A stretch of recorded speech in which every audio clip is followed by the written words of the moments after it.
जरासुद्धा मैदा न वापरता किंवा मग कुठल्याही प्रकारचा शॉर्टकट न वापरता अगदी पारंपरिक पद्धत वापरून आज आपण एक मस्त अशा मऊ लुसलुशीत गुबगुबीत पुरणपोळ्या करतोय। तर होळी जवळ येते आणि पुरणपोळ्यांशिवाय होळी अपूर्णच मानल्या जाते। होळीला पुरणपोळ्यांचा विशेष मान असतो।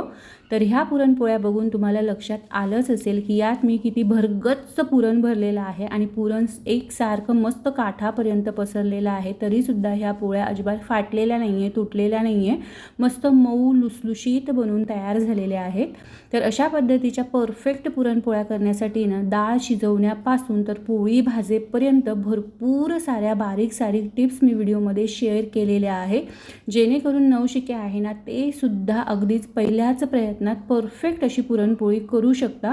व्हिडिओ थोडासा लांब आहे पण तुम्हाला ह्या व्हिडिओमध्ये नक्कीच काहीतरी शिकायला मिळणार आहे, त्यामुळे व्हिडिओ कुठेही स्किप करू नका, शेवटपर्यंत नक्की बघा आणि व्हिडिओ आवडला तर एक लाईक नक्की करा। तर चला व्हिडिओला सुरुवात करूया। तर पुरणपोळी करण्यासाठी ना सगळ्यात अगोदर इथे आपण डाळ शिजवून घेणार आहोत। तर त्यासाठी मी ही अर्धा किलो हरभरा डाळ म्हणजे चना डाळ 2 ते 3 वेळा पाण्याने स्वच्छ धुवून घेतली होती आणि साधारण तासाभरासाठी ही डाळ भिजवून घेतलेली आहे। तर डाळ व्यवस्थित भिजली आहे। अशा पद्धतीने जेव्हा आपण डाळ भिजवून घेतो ना तेव्हा एक तर पुरण एकसारखं शिजतं आणि पुरणपोळी पचायला सुद्धा हलकी होते, त्यामुळे डाळ अगोदर भिजवून घ्यायची। आता ही भिजलेली डाळ आपण पाण्यासहितच कुकरमध्ये काढून घेतोय। बघा सगळी डाळ इथे मी कुकरमध्ये काढून घेतलेली आहे। आता ह्या डाळीत मी पाणी टाकून घेते। तर इथे मी थंडच पाणी टाकलेलं आहे, 2 ग्लास इथे मी पाणी टाकलेलं आहे। पाण्याचं जे प्रमाण आहे ना ते तुम्हाला कट म्हणजेच आमटी किती करायची त्यानुसार तुम्ही थोडंफार कमी जास्त करू शकता। तर इथे मी डाळीच्या वर साधारण 1.5 पेर वर येईल इतकं पाणी टाकलेलं आहे। आता हा कुकर मी गॅसवर ट्रान्सफर करून घेतलेला आहे आणि डाळीला ना एक उकळी काढून घेतली। तुम्ही बघू शकत असाल आता डाळीवर बऱ्यापैकी फेस आलेला आहे। तर हा फेस आहे ना आपल्याला काढून घ्यायचा आहे। डाळीला जी काही पॉलिश केलेली असते ना त्याचा हा फेस असतो, त्यामुळे हा फेस पूर्णपणे काढून घ्यायचा आहे। तर हे बघा जेवढा शक्य होईल ना तेवढा फेस इथे मी काढून घेतलेला आहे। आता ही जी डाळ आहे ही तळापासून परत एकदा ढवळून घेते आणि आणखी एक उकळी आपल्याला ह्या डाळीची काढून घ्यायची आणि परत जो काही फेस जमा होईल ना तो फेस आपण परत एकदा काढून घेणार आहोत। तर हे बघा परत एकदा इथे तुम्ही बघू शकत असाल इथे बऱ्यापैकी हा फेस जमा झालेला आहे। तर हा मी सेकंड टाइम फेस काढून घेते। अशा पद्धतीने आपण जेव्हा फेस काढून घेतो ना तेव्हा मग जेव्हा कुकरची शिट्टी होते तेव्हा तो फसफसत नाही आणि डाळीचं जास्त पाणी बाहेर येत नाही। तर सेकंड बॅचमध्ये मी फेस काढून घेतलेला आहे। आता यात मी थोडंसं मीठ टाकलं आहे, तर साधारण पाव चमचा मीठ टाकलेलं आहे। त्यानंतर पाव चमचा हळद टाकलेली आहे आणि एक छोटा चमचा इथे ना मी तेल टाकलेलं आहे, म्हणजे आपली जी डाळ आहे ना ती छान मऊ शिजेल। व्यवस्थित असं हे मिक्स करून घ्यायचं आणि आता मी कुकरला झाकण लावते आणि कुकरला आपल्याला याच्या लो टू मीडियम फ्लेमवर 4 ते 5 शिट्ट्या काढून घ्यायच्या आहे। तर इथे जवळपास मी 5 शिट्ट्या काढून घेते। तर कुकरच्या शिट्ट्या होत आहे तोवर एकीकडे आपण पीठ भिजवून घेणार आहोत। तर त्यासाठी ना इथे मी 3 वाट्या गव्हाचं पीठ घेतलेलं आहे। तर सुरुवातीला म्हटल्याप्रमाणे ना इथे आपण जरासुद्धा मैद्याचा वापर करणार नाही आहे, पूर्णपणे गव्हाच्या पिठाचीच ही पुरणपोळी असणार आहे। त्यानंतर यात मी चवीप्रमाणे मीठ टाकून घेतलं होतं आणि एक छोटा चमचा तेल टाकून घ्यायचं आहे। आता इथे मी ना अर्धा ग्लास पाणी घेतलेलं आहे आणि या अर्धी छोटा चमचा हळद टाकून घेतली। हळद व्यवस्थित अशी मिक्स करून घ्यायची आणि ह्या हळदीच्या पाण्यात आपल्याला कणिक भिजवायची, म्हणजे आपल्याला पुरणपोळ्या आहे ना त्यांना छान मस्त असा पिवळसर रंग येतो। तर थोडं थोडं पाणी करून याची मी सुरुवातीला जशी आपण चपात्यांना कणिक भिजवतो ना तशीच कणिक भिजवून घेते। तर हे बघा अशा पद्धतीची इथे मी ही कणिक भिजवून घेतलेली आहे। अशा पद्धतीची कणिक भिजवण्यासाठी इथे मला साधारण 1.25 ग्लास पाणी लागलेलं आहे। कणिक आपली आता व्यवस्थित भिजल्या गेलेली आहे। तर आता ही कणिक आपण तिंबवून घेणार आहोत।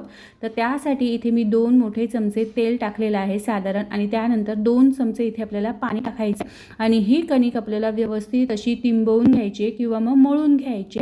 व्हिडिओत दाखवल्याप्रमाणे कणकेला अशा पद्धतीने पंच देत देत साधारण 7-8 मिनिटांसाठी आपण ही कणिक भिजवून घेणार आहोत। पुरणपोळीची कणिक तुम्ही जेवढी जास्त मळाल ना तेवढ्या मऊसूत आपल्या पुरणपोळ्या होतात, त्यामुळे पीठ मळायला कमीत कमी 7-8 मिनिटं तरी द्यायचे। तर हे बघा साधारण पंच देत देत जवळपास एक 8 ते 10 मिनिटांसाठी मी ही कणिक मळून घेतलेली आहे। तुम्ही बघू शकत असाल कणिक किती स्ट्रेचेबल झालेली आहे। ताणल्यानंतर ती व्यवस्थित अशी ताणल्या जाते। तर व्यवस्थित अशी मऊसूत आपली ही कणिक भिजवून तयार झालेली आहे। तर एकदम मस्त अशी मऊसूत कणिक ही तयार झालेली आहे। आता ही कणिक आहे ना आपण मुरण्यासाठी ठेवणार आहोत। तर त्यासाठी इथे मी अशा पद्धतीची एक प्लॅस्टिकची पिशवी घेतलेली आहे आणि त्याला तेल लावून घेतलंय। ही कणिक आपण प्लॅस्टिकच्या पिशवीत ठेवून घेणार आहोत, जेणेकरून आपली जी कणिक आहे ना तिला पापडी येणार नाही आणि छान मऊसूत होईल, व्यवस्थित मुरेल। तुम्हाला हवं असेल ना तुम्ही एखाद्या हवाबंद डब्यात सुद्धा कणिक ठेवू शकता। तर कणिक आपल्याला जवळपास पाऊण तास तरी मुरायला ठेवायचे, म्हणजे पोळ्या आपल्या छान मऊसूत येतील। तर कणिक मुरते तोवर इकडे आपण पुरण तयार करून घेणार आहोत। तर कुकरच्या इथे 4 ते 5 शिट्ट्या मी करून घेतल्या होत्या। कुकर पूर्णपणे थंड झालेला आहे। तर आता ही शिजलेली डाळ मी एका चाळणीवर काढून घेतलेली आहे। तुम्ही बघू शकत असाल डाळ आपली एकदम मस्त अशी मऊसूत आणि एकसारखी शिजलेली आहे। तर ही डाळ मी जवळपास एक 10 ते 15 मिनिटांसाठी निथळत ठेवली होती। हे जे डाळीचं पाणी आहे ना हे आपण कटासाठी वापरणार आहोत। तर डाळ व्यवस्थित निथळून घेतलेली आहे। आता मी पुरण शिजवून घेते। तर पुरण शिजवण्यासाठी ना इथे मी ज्या कुकरमध्ये डाळ शिजवली होती त्याच कुकरमध्ये परत एकदा डाळ काढून घेतलेली आहे। तर जास्त भांड्यांचा पसारा होऊ नये म्हणून मी सेम कुकरमध्ये पुरण शिजवते। तुम्हाला हवं असेल ना तर तुम्ही एखाद्या वेगळ्या कढईत किंवा एखाद्या वेगळ्या भांड्यात सुद्धा पुरण शिजवू शकता। आता इथे मी अर्धा किलो डाळीसाठी अर्धा किलो गूळ आणि साधारण 2 मोठे चमचे साखर घेतलेली आहे। तर साखर टाकल्यामुळे आपण जेव्हा पुरणपोळी लाटतो ना तेव्हा ते पुरणपोळीला पकडून राहतं, पुरण वेगळं आणि पोळी वेगळी होत नाही।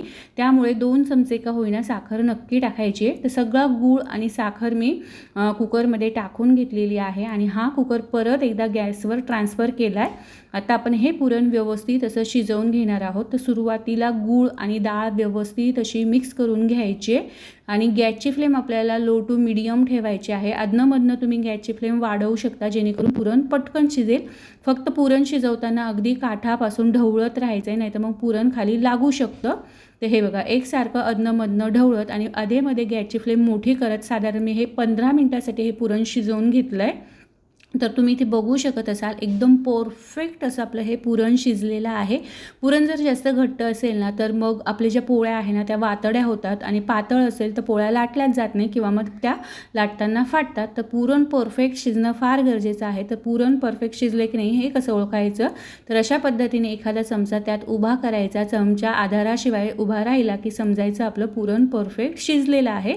तर आता आपलं हे पुरण परफेक्ट शिजलंय। तर यात मी जायफळ आणि वेलचीची पूड टाकलेली आहे। ताजं जायफळ आणि वेलची कुटून टाकायची, म्हणजे त्याच्यात छान फ्लेवर येतो।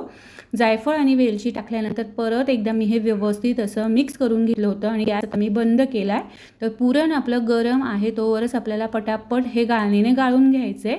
तर इथे मी पुरणाच्या गाळणीने हे पुरण गाळून घेते। तुम्ही हवं असेल तर मिक्सरला फिरवू शकता किंवा मग पुरण यंत्र येतं त्यावर सुद्धा वाटू शकता। तर एकसारखं अगदी मऊसूत आपलं हे पुरण बनून तयार होणार आहे। तर हे बघा सगळं पुरण इथे माझं वाटून झालेलं आहे। आता हे जे पुरण आहे ना हे आपण परत एकदा व्यवस्थित असं मिक्स करून घेणार आहोत आणि छान असं एकसारखं करून घ्यायचं आहे। तर तुम्ही ते बघू शकत असाल एकदम परफेक्ट असं आपलं हे पुरण तयार झालेलं आहे। अजिबात घट्टही नाही किंवा मग अगदीच ओलसर सुद्धा नाही आहे। तर पुरणही आपलं तयार आहे आणि कणिकसुद्धा आपली मुरलेली आहे। तर आता आपण पुरणपोळीची जी प्रत्यक्ष प्रोसेस आहे ना त्याकडे वळूया। तर ही जी कणिक आहे ना ही जवळपास पाऊण तासासाठी आता मुरलेली आहे। परत एकदा मी कणिक पिशवीतून काढून अगदी 2 ते 3 मिनिटांसाठी फक्त मळून घेणार आहे आणि एकसारखी करून घ्यायचे। मळून झाली कणिक की परत आपण प्लॅस्टिकच्या पिशवीत टाकून ठेवणार आहोत, म्हणजे त्याला आहे ना पापडी येत नाही आणि पुरणपोळ्या आपल्या फाटत नाही लाटताना। तर सगळी तयारी झालेली आहे। आता आपण पुरणपोळ्या लाटायला घेऊया। तर त्यासाठी मी इथे एक पिठाचा उंडा घेतलेला आहे, तो हातावर व्यवस्थित प्लेन करून घ्यायचा, पिठात घोळवून घ्यायचा आणि व्हिडिओत दाखवल्याप्रमाणे त्याची अशा पद्धतीची वाटी तयार करून घ्यायची। तर हे बघा अशा पद्धतीने मी ही वाटी तयार करून घेतलेली आहे। आता यात मी पुरणाचा गोळा भरून घेते। तर पुरण तुम्हाला जेवढं पाहिजे ना कमी जास्त त्यानुसार तुम्ही भरू शकता। तर इथे मला ना भरपूर सारं पुरण भरलेल्या पोळ्या आवडतात, त्यामुळे मी बऱ्यापैकी मोठा गोळा घेतलेला आहे पुरणाचा आणि व्हिडिओत दाखवल्याप्रमाणे तो गोळा पिठात टाकून घ्यायचा आहे। व्यवस्थित सर्व बाजूनी याचं तोंड बंद करून घ्यायचं। जास्तीचं जे पीठ असेल ना ते काढून घ्यायचं आणि व्हिडिओत दाखवल्याप्रमाणे थोडंसं पीठ भुरभुरून येणं ह्या जो पूर्ण पुरणाचा उंडा आहे तो हातावर थोडासा चपटा करून घ्यायचा, म्हणजे पुरण जे आहे ना ते सगळीकडे काठापर्यंत एकसारखं पसरल्या जातं आणि पोळी लाटताना ना फुटत नाही। तर उंडा मी हातावर थोडासा पसरवून घेतलेला आहे। आता मी पोळपाटावर थोडंसं पीठ भुरभुरून घेतलेलं आहे आणि पोळीवरही थोडंसं पीठ भुरभुरून घेते आणि आता ही पोळी आपल्याला आलटून पालटून सर्व बाजूनी एकसारखी लाटून घ्यायची आहे। पोळी लाटताना ना एकदम हलक्या हाताने लाटायची, म्हणजे पोळी फाटत नाही आणि पिठाचा कमीत कमी वापर करायचा। पीठ जर जास्त वापरलं ना तर पोळ्या वातड होतात।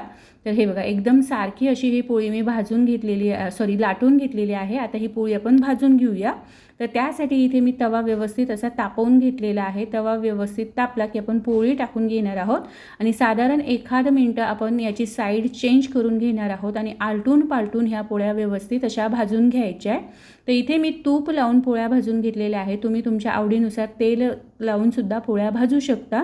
तर हे बघा एकदम मस्त अशी गुबगुबीत आपली ही पुरणपोळी फुगलेली आहे, जरा सुद्धा कुठेही फाटलेली नाही आहे किंवा मग चीर याला गेलेली नाही आहे, मस्त टम्म फुगलेले आहे आणि एकसारख्या काठापर्यंत अशा पुरण याचं पसरलेलं आहे, मस्त गुबगुबीत झालेले आहेत।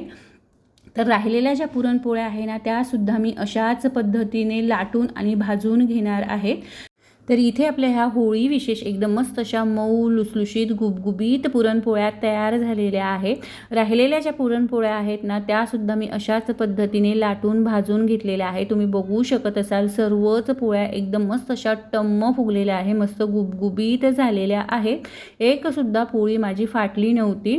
तर पुरण परफेक्ट असेल ना आणि कणिक व्यवस्थित भिजवलेली असेल ना पोळ्या अजिबात फाटत नाही किंवा मग तुटत नाही आणि थंड झाल्यावरही एकदम मऊसूत लागतात। फक्त पोळ्या करताना काळजी काय घ्यायची की पुरण व्यवस्थित शिजलं पाहिजे, पीठ व्यवस्थित मुरलं पाहिजे आणि लाटताना आहे ना कमीत कमी पिठाचा वापर करायचा, म्हणजे पोळ्या आपल्या थंड झाल्यावर सुद्धा मऊसूत राहतात। तर अशा पद्धतीने आपल्या ह्या होळी विशेष पुरणपोळ्या तयार झालेल्या आहे। ह्या होळीला तुम्ही ह्या पुरणपोळ्या नक्की ट्राय करून बघा आणि होळी विशेष तुम्हाला आणखी कुठल्या रेसिपीज बघायला आवडतील हे मला कमेंटमध्ये नक्की कळवा। आजचा हा व्हिडिओ तुम्हाला थोडा जरी आवडला तरी प्लीज लाईक शेअर आणि अशाच नवनवीन रेसिपीजसाठी चॅनलला सबस्क्राईब नक्की करा। धन्यवाद।